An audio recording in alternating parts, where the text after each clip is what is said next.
This is the seventh Advances Against Aspergillosis meeting coming to its conclusion. We've had 350 people from all over the world, about 33 countries represented, and over 40 scholars have been supported by the meeting.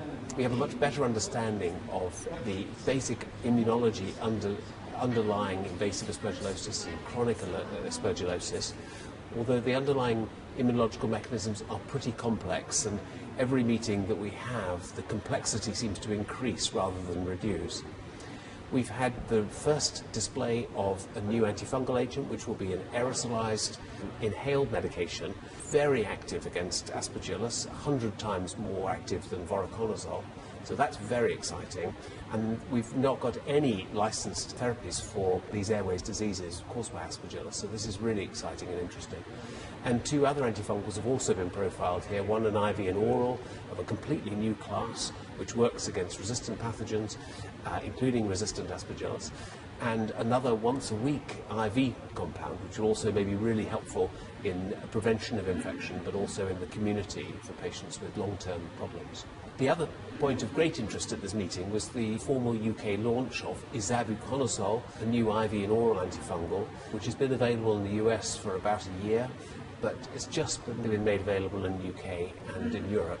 We've learned how much further we have to go in reducing deaths from aspergillosis in the context of bone marrow transplant, leukemia, AIDS, and other immunocompromised patients. We've seen some examples of improved diagnostics at the meeting.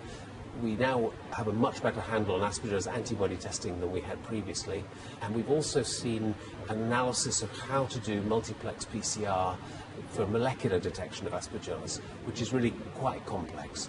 And that's in the context of increasing data about microbiome and actually what's in the lungs, both bacteria and fungi.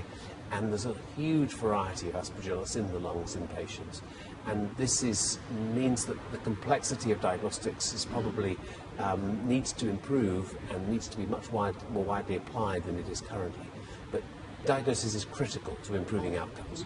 The meeting was characterized by a very interesting patients meeting, and that, combined with a lot of press interest, has increased awareness.